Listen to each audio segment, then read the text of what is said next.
No dia 11 de dezembro de 1983, o Grêmio conquistou o maior título que um clube de futebol poderia desejar, o de campeão do mundo. Neste especial, a gente vai mostrar a longa trajetória percorrida pelo Grêmio até chegar a Tóquio e de lá trazer o título mundial Interclubes. Um título que só outros 3 clubes brasileiros, o Santos, o Flamengo e o São Paulo, conseguiram.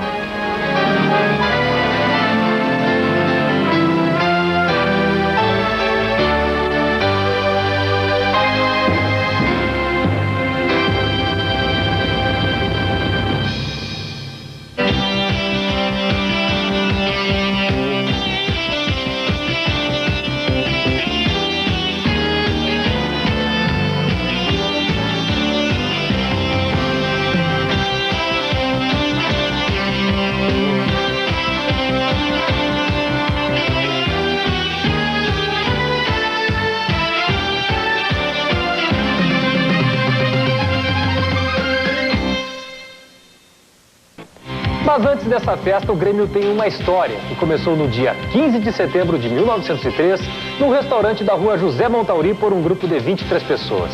O primeiro jogo do Grêmio foi contra o Futebol Clube Porto Alegre. E o Grêmio ganhou por 1-0, mostrando assim, desde o início, que estava predestinado a grandes conquistas. Tão grandes que os autores se transformariam em lendas. A grande lenda do Grêmio se chamou Eurico Lara. Era goleiro e nasceu em Uruguaiana. Começava a era Lara. O grande goleiro defendeu o Grêmio em 16 campeonatos, dos quais venceu 11 de 1920 a 1935. Mas o Grêmio dessa geração teve outros nomes que também se tornaram lenda. Luiz de Carvalho, conhecido como El Maestro, o valente zagueiro Luiz Luz, e a partir de 1929 surge outro grande craque de cabelos vermelhos, o Foguinho. Da minha vida de futebol, daquilo que eu mais gostei de fazer, desde moleque em São João de pé descalço, até chegar às categorias principais de jogador de futebol, como um meia esquerda, que quem sabe o Grêmio não teve outros na sua história. Os meus critérios como técnicos, o primeiro deles era observar o caráter do homem, a dignidade do homem, porque se não for um homem digno e for de bom caráter, não se pode formar um time de futebol. Oswaldo Rola foi responsável por iniciar e comandar um dos melhores times da história do Grêmio. O goleiro Sérgio, o zagueiro Ayrton Calvé, o elegante meia Gessi, o tanque Juarez foram vencedores de 12 campeonatos em 13 disputados, de 1956 a 1968. Antes deles, o Grêmio teve o admirável Tesourinha. Mas outros craques, como Ortúnio, Vieira e Newton, também deram ao Grêmio a certeza de que era um clube predestinado a feitos maiores.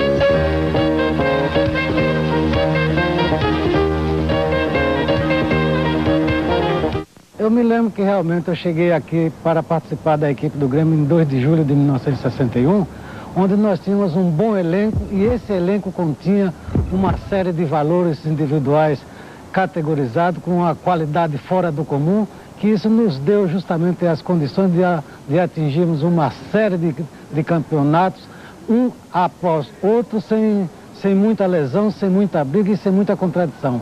O nosso objetivo era lutar, jogar e vencer sempre. Esse era o maior objetivo daquele grupo de jogadores formado por Oswaldo Rola. Foi nessa época que o Grêmio estava construindo o seu atual estádio, que um treinador húngaro, me vendo jogar aqui nesse campo, em Força Luz, onde a gente está, é que houve essa contratação que ficou muito famosa, que até hoje ninguém esquece. O Grêmio ofereceu ao Força Luz uma quantia de 50 mil cruzeiros e mais ainda esse pavilhão que estaria sendo colocado aqui no Força Luz. O Estádio Olímpico foi inaugurado no dia 19 de setembro de 1954, com uma grande festa onde a torcida compareceu em massa. O primeiro jogo disputado no estádio foi contra o Nacional de Montevidéu. O Grêmio batizou seu novo campo com uma vitória de 2-0. Para comemorar a inauguração, o compositor Lupicínio Rodrigues fez uma música, que com o tempo transformou-se no hino do clube. Diz a lenda que a letra originou-se devido a uma greve de bondes num dia de jogo. Lupe apanhou no ar o refrão, "Até a pé nós iremos", e tornou-o imortal.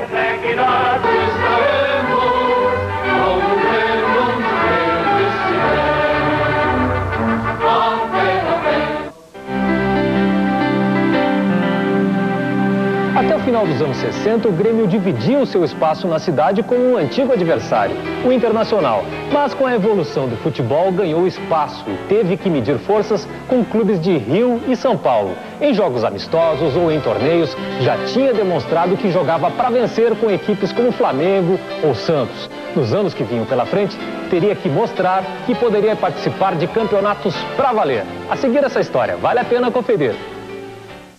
Quando ganhou em Tóquio, porque eu me lembro que eu estava no rodeio. E no rodeio de Osório, aí nessa hora a gente esqueceu o cavalo, esqueceu o gaita, festa campeira. Fomos todos pra frente da televisão para acompanhar o que estava acontecendo e o jogo do Grêmio. Então, me marcou muito esse jogo, né?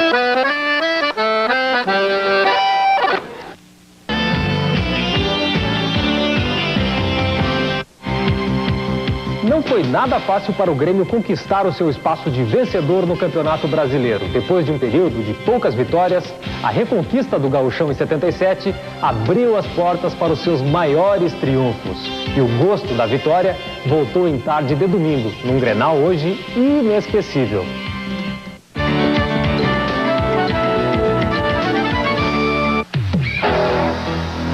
O Grenal é o mais desejado dos jogos, o mais temido, o mais surpreendente.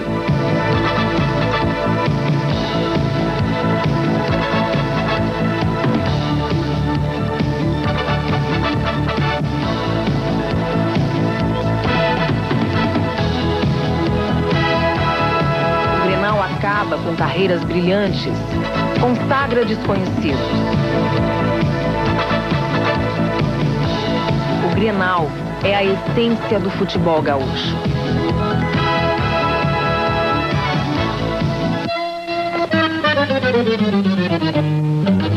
O Grêmio precisava vencer aquele Grenal de 25 de setembro de 1977.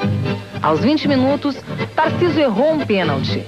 Mas aos 30, Yura apanhou uma bola livre e serviu André. Estava para André, atenção, entrou na área.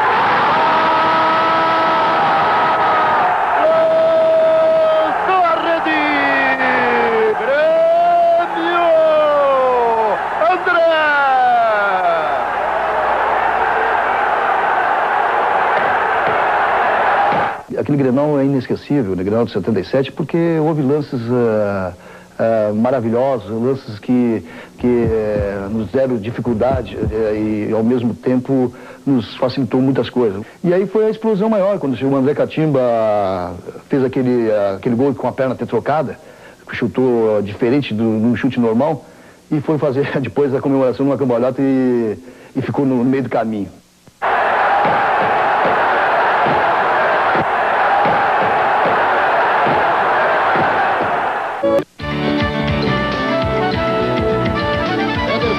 Pela ponta esquerda, levanta a torcida mais uma vez no Olímpico. Éder entra na área por cobertura, no poste, sobrou para André. O Grêmio não manteve o título em 78, mas foi bicampeão gaúcho nas temporadas de 79 e 80, inesquecíveis partidas. Que espetáculo maravilhoso! No campeonato de 1980, o bi foi conseguido de forma quase invicta. Termina a partida. Explode de alegria a torcida tricolor. O Grêmio é bicampeão gaúcho. O futebol gaúcho é marcado por ciclos. Os anos 60, por exemplo, foram anos do Grêmio. Os anos 70 foram anos do Internacional. Em 1977 chegou aqui um cidadão chamado Tele Santana e começou a reverter o ciclo do Internacional. O Grêmio foi campeão de 77. Mas foi só em 79 que o Grêmio conseguiu construir uma equipe sólida para ganhar depois o título brasileiro com Enio Andrade. Em 79 houve até um jogo curioso em Bento Gonçalves que foi para a história do Grêmio. O Jogo da Neve. Esse efeito aí mostra bem a intensidade da neve que cai no Estádio da Montanha, em Bento Gonçalves, onde jogam Grêmio Esportivo de Bento. Era tão frio, mas tão frio, que o jogo terminou 0-0.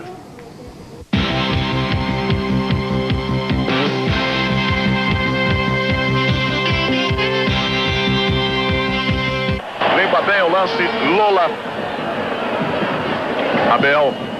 O Campeonato Brasileiro de 1981 foi o maior certame de clubes do mundo em sua época, com mais de 40 participantes. O Grêmio foi ultrapassando as diversas fases da competição até chegar na semifinal, onde enfrentaria Ponte Preta em Campinas. Os paulistas não acreditavam no que viam. Tarciso, bateu bem, bom cruzamento, na trave, gol! No jogo de volta no Olímpico, a Ponte venceu por 1-0, mas o Grêmio já estava classificado pelo saldo. Na final, enfrentaria o São Paulo, que tinha derrotado o Botafogo por 3-2, depois de perder no Maracanã por 1-0. O primeiro jogo do desafio pelo título seria no Estádio Olímpico. Everton. A torcida sentiu um arrepio. E São Paulo saía na frente. Pouco ângulo, fez o cruzamento, Baltazar. A sobra para Renato.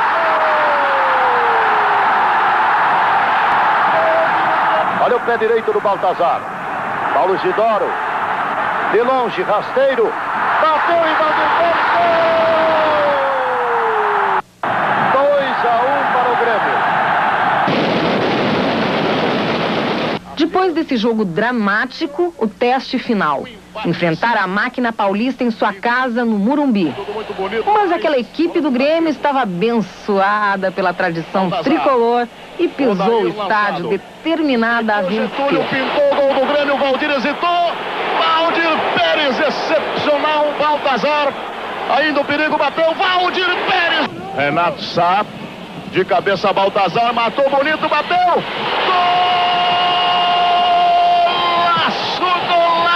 Golaço de Baltazar, mas que gol lindo! Zé Roberto Reit apita o Grêmio Porto Alegrense, é campeão brasileiro. Pra matar, Melinho, porque eu fui um palhaço do Grêmio nesses últimos 9 anos de TV Gaúcha, de 0 hora e de RBS. E era isso que eu queria do Grêmio. O palhaço agora se aposenta e dá lugar a um comentarista como todos os outros.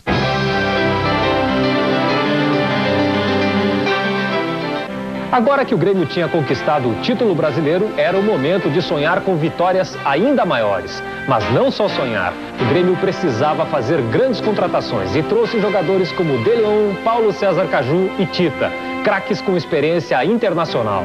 O Grêmio não sabia, mas estava armando um time para o seu maior jogo, um jogo que estava assinalado em seu destino.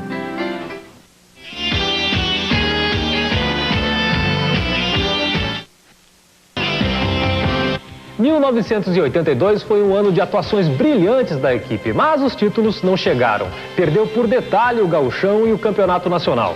A posição de vice-brasileiro, porém, foi a chave que abriu as portas da Libertadores de América. No seu íntimo, os gremistas já sentiam a força do destino. O grande ano do Grêmio se aproximava.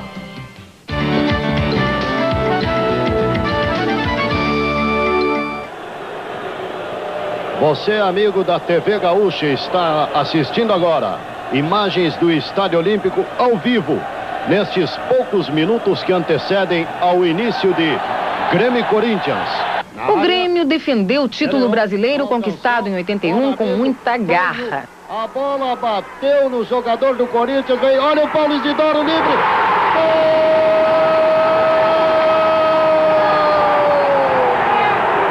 viu, Tarcísio? Olha o Baltazar de pé esquerdo.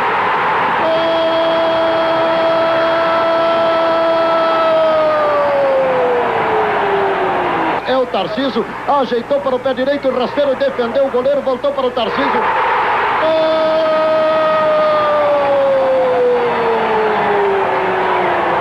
A grande final foi disputada com o Flamengo de Zico, Raul e Júnior. Foram 3 jogos dramáticos disputados em cada centímetro do campo e que só foram decididos no detalhe. O Paulo Isidoro, a confusão, a bola lá dentro da área. Tadei por entre as pernas do Tadei, vai o Zico carregando, abriu para Nunes, pode virar de pé direito. Gol!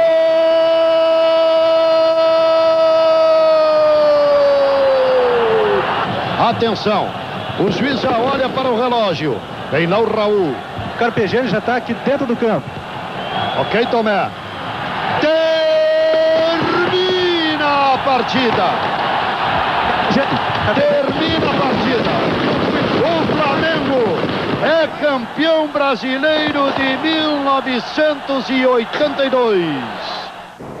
A caminhada para a conquista do mundo começou realmente na decisão do Campeonato Brasileiro de 1982. Naqueles 3 jogos sensacionais contra o Flamengo. Um empate no Maracanã, que cedemos nos últimos minutos de jogo, e 2 jogos no Olímpico. Um empate no primeiro e a derrota frustrante contra o Flamengo com um gol de Nunes, e que aparentemente tirava do Grêmio tirou do Grêmio a possibilidade do bicampeonato brasileiro, mas nos projetou para a Libertadores de 83, que foi realmente o passo fundamental e decisivo para a conquista do mundo.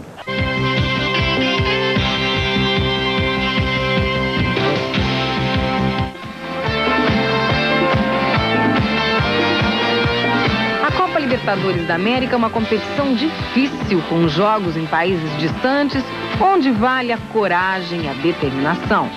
Joga-se contra a altitude, juízes atemorizados, torcidas fanáticas e hostis. São jogos onde não se pode vacilar. O Grêmio não vacilou. Classificou-se para a semifinal com uma série de vitórias suadas, mas convincentes contra o Bolívar e o eterno adversário Flamengo. Leandro subiu, não alcançou. De Leon. Gol! Tentou por cobertura.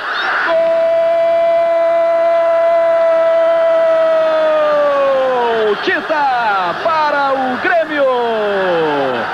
Que gol! Levanta o braço esquerdo o Aragão. Final de jogo. 3 para o Grêmio, 1 para o Flamengo no Maracanã.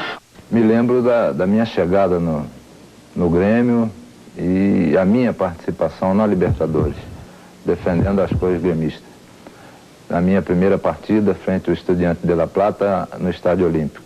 Nós tivemos 2 jogos importantes e que marcaram a minha chegada no Grêmio, que foi contra o América de Cali, que aos 40 minutos do segundo tempo eu tive a oportunidade de defender um pênalti, onde deu a condição ao Grêmio de ser finalista da Libertadores. E um jogo que marcou muito também foi o jogo de volta em La Plata contra o Estudiantes, onde nós vencemos o jogo por 3-1 e o Estudiantes com 7 jogadores empataram a partida em 3-3. Isso num jogo atípico, onde se disputou uma batalha campal. Tudo pronto para o início de partida. É o Grêmio na Libertadores de América. Ainda o Renato no pique. Rolou para o impedimento. A semifinal foi contra o Estudiantes de La Plata, da Argentina, e o América de Cali, Colômbia. Foram jogos duríssimos, onde foi preciso superar a violência e a pressão dos adversários. Para o Trobiani, para o pé direito, está no chão, não houve nada para o juiz. Renato agora foi derrubado. Renato, cruzamento, saiu.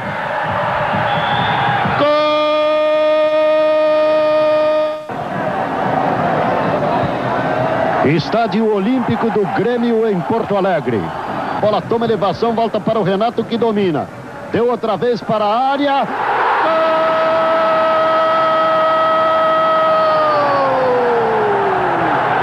Gol! O Grêmio vai ganhando por 1-0 do América de Cali. Atenção, ajeitou para o pé direito, bateu. Gol!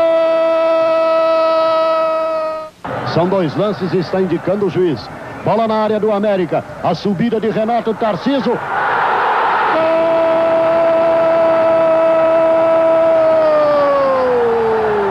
Mazzaropi, ao defender um pênalti, garantiu a vitória sobre o América de Cali no Olímpico. Bateu. Defendeu Mazzaropi. Vai todo o time do Grêmio abraçar o goleiro. Após a Batalha de La Plata, o Grêmio ficou dependendo de um resultado. A classificação aconteceu no empate do América de Cali com o Estudiantes em Cali. Para a grande final, o adversário seria o Peñarol, tarimbado na competição, várias vezes vencedor. Mas o Grêmio estava preparado. O primeiro jogo foi em Montevidéu, numa noite gelada de julho. Pé direito de Tarcísio.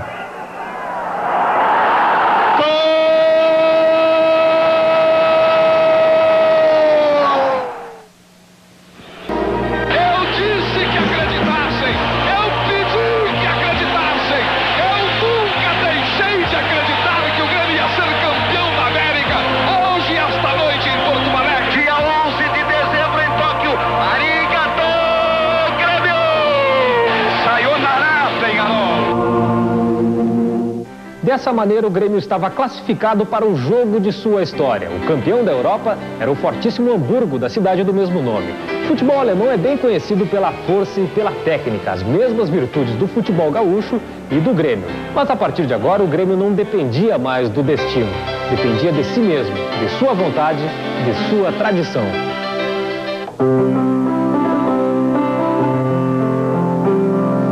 O jogo Grêmio-Hamburgo de Tóquio, que definiu o Campeonato Mundial para o Grêmio de Clubes, foi uma coisa inesquecível. Eu me lembro que eu estava em Uruguaiana, na Califórnia, na Canção, fazendo um show.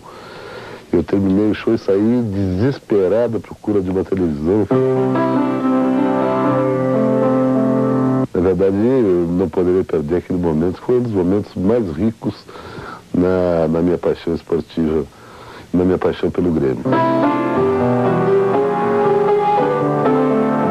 Muitas alegrias eu tive, muitas alegrias vou ter, e muitas alegrias meus netos e toda a geração que vem depois ainda vai ter com esse tricolor glorioso.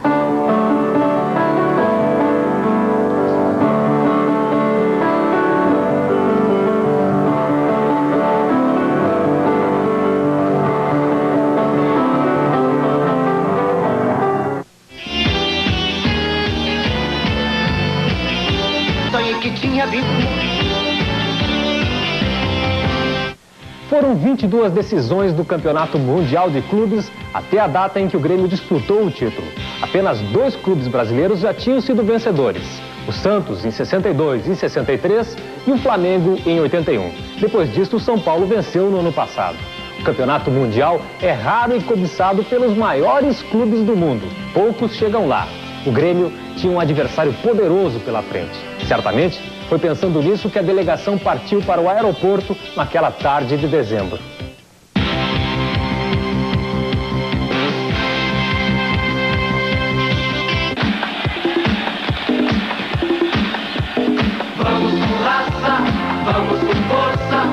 Havia muita agitação no aeroporto, muito barulho das torcidas, muita festa, mas havia principalmente uma enorme ansiedade. Todos sabiam a importância do momento.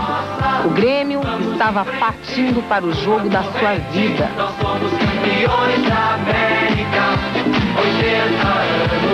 Na véspera do jogo, em Tóquio contra o Hamburgo, eu não consegui jantar e nem tomar o café da manhã, que nós jogamos meio-dia, né? Eu não tinha fome. Era uma expectativa tão grande, um nervosismo tão grande, uma ansiedade de entrar em campo, que, sei lá, a fome não aparece, mas o apetite some tudo, sabe? A vontade é de só ver o gramado, entrar em campo e ser campeão. Quem partiu levava a responsabilidade da luta. Quem ficou tratou de adular a esperança, buscar um santo competente, fortalecer a fé.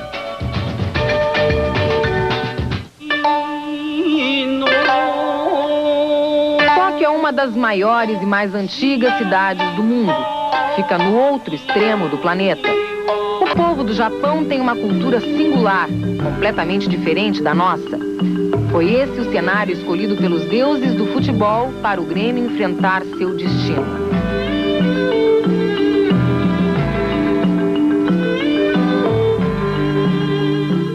O estado de tensão e expectativa não me permitiu sequer que eu dormisse na viagem Porto Alegre a Tóquio.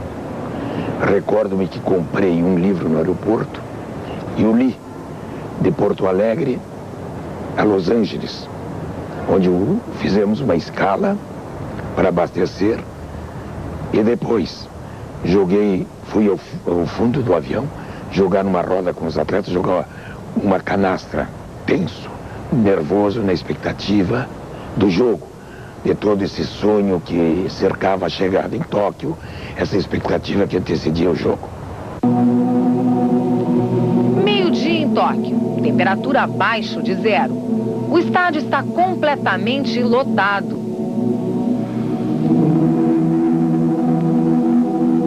Meia-noite em Porto Alegre, 27 graus. Chegou a hora.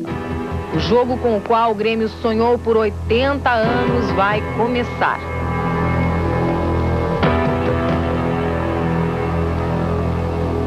Vai autorizar o senhor Michel Votrou.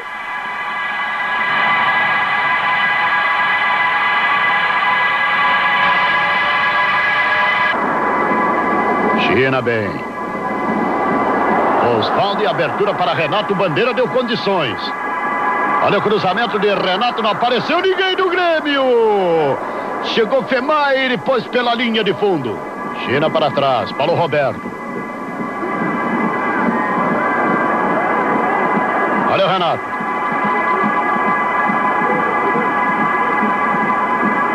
Vou para a linha de fundo, outra vez para trás, agora tenta o segundo corte. De pé direito. Gol!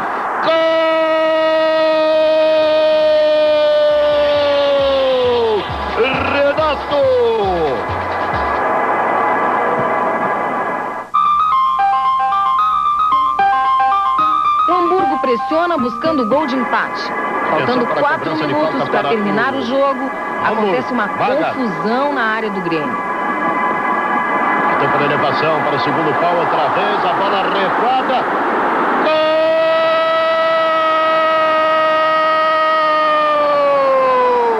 Schroeder! Estava pressionando o Hamburgo. No bate-rebate e a bola foi para o segundo pau. Jacobs de cabeça para trás. O espaço que nos separou do término do jogo para a prorrogação talvez tenha sido os momentos mais tensos, mais nervosos que eu tenho vivido. Aí o juiz deu por terminado o jogo. Aí, 45 minutos e o juiz apita. O Grêmio teve todo o tempo na frente. O jogo não estava terminado. A prorrogação mostrou que o Grêmio tinha um jogador predestinado para aquele desafio. Renato Portaluppi fez a história daquela noite junto com seus companheiros. Então a saída de bola pertence ao Hamburgo, que já foi dado. O Hamburgo não trocou ninguém, hein? Entendeu? Caiu. Olha o Renato, pode embarcar. Gol!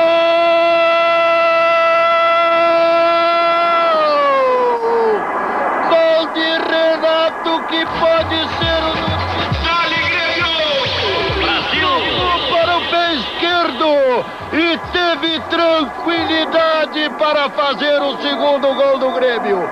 Ele está emocionado. Pra mim foi demais, né? Além de ter feito 2 gols, eu, com 21 anos naquela época, eu consegui ajudar o Grêmio, juntamente com meus companheiros, a conquistar um título inédito, campeão do mundo, né? Eu me lembro muito bem que naquela época eu havia dito até, inclusive, depois nas entrevistas, que eu falei que o treinador deles agora passou a conhecer o nosso time. Foi um título inédito que a gente conseguiu pro Grêmio, eu nunca vou esquecer, acho que não só eu, mas todos os gremistas. próprio clube, título inédito desse tem que ficar mesmo na história. Mário Sérgio está demorando. Renato vai tentar a finta também. Esnobou, agora o Mário Sérgio levantou, ficou fácil para o goleiro Stein. Mário Sérgio. Mas para servir Renato, o Grêmio tinha um verdadeiro maestro, Sérgio de Leon. Mário Sérgio, que nesse jogo foi o melhor em campo. O Tarcísio está livre, o Caio também. O goleiro saiu, o Caio perdeu a oportunidade de marcar. Nós tínhamos como objetivo aquela meta, e aquela meta foi alcançada através de um trabalho feito em equipe. Eu só acredito em conquista com união, em grupo unido, grupo coeso e principalmente com comando. Nós tínhamos o comando do Espinosa, tínhamos uma diretoria participativa e que aceitava as nossas opiniões, e com isso prevaleceu aquele que foi melhor não só durante a disputa, mas aquele que se preparou, principalmente respeitando o adversário. O Hamburgo ainda está nas proximidades da área. Termina!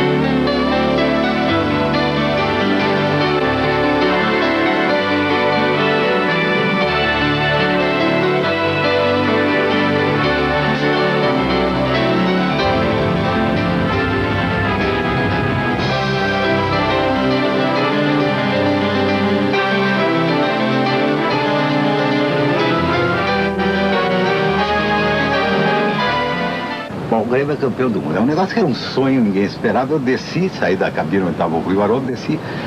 Terminou o jogo, eu corri até a marca da Cal do centro do campo, dei um beijo nela e saí com o microfone no meio dos torcedores. Beijo na marca da Cal. Na marca da Cal. marca da Cal. Fazendo a volta olímpica. Foi. Os jogadores do Grêmio.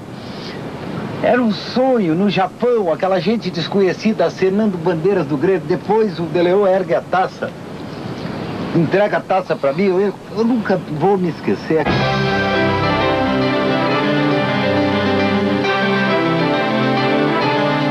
A história do Grêmio naturalmente não terminou aí. Depois disso, ainda conquistou muitas vitórias e sofreu algumas derrotas que fazem parte do esporte.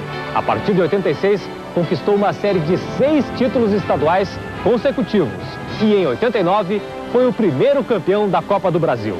Mas o título conquistado em Tóquio é um marco e é um desafio. O Grêmio sabe que é um vencedor, mas também sabe que tudo recomeça. Está lutando para novamente atravessar o mundo. Está lutando para outra vez sentir o sabor de uma vitória que é destinada a poucos.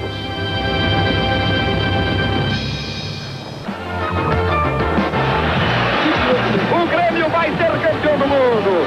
O Rio Grande do Sul e o Brasil vão viver uma madrugada que não terminará antes do sol nascer. O país do sol nascente vai mudar. Não será o Japão nesta madrugada de domingo. Será o Brasil, onde o sol vai nascer para festejar o Grêmio campeão do mundo. Terminou!